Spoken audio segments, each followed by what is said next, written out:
हमने अपने जीवन में जब अच्छे कार्य करते हैं, अच्छे पुण्य के कार्य करते हैं, तो आगे हमें चाहे हमारे संतान के द्वारा या अपने पारिवारिक जनों के द्वारा हमें सुख की प्राप्ति होती है। क्योंकि बहुत से लोग कहते हैं कि भगवान को दोष देते हैं कि क्या ये कष्ट क्या हमारे जीवन में लिखा हुआ है, क्या हमारे ही परिवार को इतना कष्ट मिलना है। लेकिन मैं अगर आपसे कहूँ तो सत्य बात तो यही है कि जब हमारे को किसी प्रकार का हमारे को पाप होते हैं ना, तो हमें ऐसे घर में ही जन्म मिलता है जहाँ पर हमें कष्ट प्राप्त होता है। और जब हमारा पुण्य आगे आ जाता है तो उसी घर में हमें सुख प्राप्त होने लग जाता है। ये पुण्य और पाप है, इसलिए ये तो भगवान के द्वारा हमें कष्ट नहीं मिलता। लेकिन भगवान तो कैसे है, कहते दुखालयम अशास्त्रों, भगवान के पास तो सुख है ही नहीं। भगवान के पास तो सुख ही सुख है और एक भगवान ही चाहता है प्रत्येक आत्मा प्रत्येक प्राणी मेरे पास आए। भगवान किसी को कष्ट नहीं देते, किसी को नहीं देते, क्योंकि भगवान के पास तो सुख है ही नहीं। और जिसके पास जो सामग्री होगी नहीं वो कहाँ से देगा। कैसे दुखालय अशास्त्र, ये संसार क्या है, ये दुखालय है। अगर हम औषधालय में जाएंगे तो हमें क्या मिलेगा, औषधि मिलेगी। हम वहां जाकर के कहेंगे हमें कुछ खाने की वस्तु दे दो, या हम विद्यालय में जाएंगे तो विद्यालय में जाकर के क्या मिलेगा, हमें विद्या प्राप्त होगी। और वहां जाकर के हम कहेंगे हमें भोजन दे दो या हमें दवाई दे दो। ऐसे ही यदि हम पुस्तकालय में जाएंगे तो पुस्तकालय में क्या प्राप्त होगा, पुस्तकें मिलेंगी।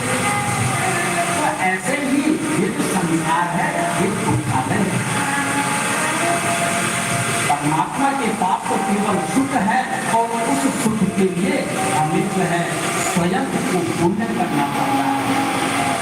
और उस पुण्य के द्वारा फिर हमें सुख की प्राप्ति होती है। और जब सुख की प्राप्ति हो जाती है तो फिर हमारे को परमात्मा प्राप्त होते हैं। ये जो कथा है, इस कथा को कहने का तात्पर्य है कि इस कथा क्या नहीं लाया। इस कथा के द्वारा भगवान सुखदेव जी ने जैसी जन्म लिया, जन्म लेते ही एकदम जो है अपने माता पिता को छोड़ करके वन की ओर चले गए। और जब वन की ओर गए, प्यार के पीछे पीछे चलते जा रहे हैं, हे पुत्र हे पुत्र हे पुत्र। लेकिन सुखदेव जी ने कुछ नहीं कहा। सुखदेव जी ने पीछे मुड़ करके नहीं देखा और आगे चलते गए। लेकिन जब यही कथा भगवान इस भागवत संहिता की रचना जब व्यास जी ने की और व्यास जी ने अपने शिष्यों को जो है जब वन में भेजा और वन में जाकर के उन्होंने जब उन मंत्रों को जो है बोलना शुरू किया, उन श्लोकों का पाठ प्रारंभ किया, तो जो समाधि में बैठे थे जो सुखदेव जी हैं, उन्हीं श्लोकों को सुनकर के और भगवान के गुणों को श्रवण करके और वही सुखदेव जी उस ध्यान को उस समाधि को छोड़ करके और अपने पिता के साथ आते हैं।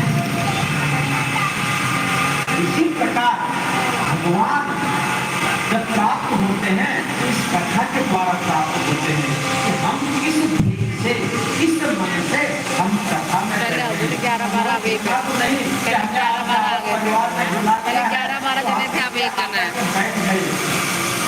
ये तो एक भावना था कि उन्होंने बुलाया, बाकी जो श्रवण करना है और उसके बाद कथा का तात्पर्य क्या है, कि कथा को सुनो। और जब कथा को सुनो ना तो जो श्रवण किया है उसके अनुसार आगे बढ़ो, अपने जीवन में बढ़ो, अपने जीवन में उसी प्रकार का कार्य करो तो परमात्मा प्राप्त होते हैं। ऐसी एक भूमि है जिसका नाम है नैमिषारण्य। नैमिषारण्य जो गीत है जहाँ पर भागवत श्रीमद् भागवत कथा का, लेकिन उस यज्ञ के लिए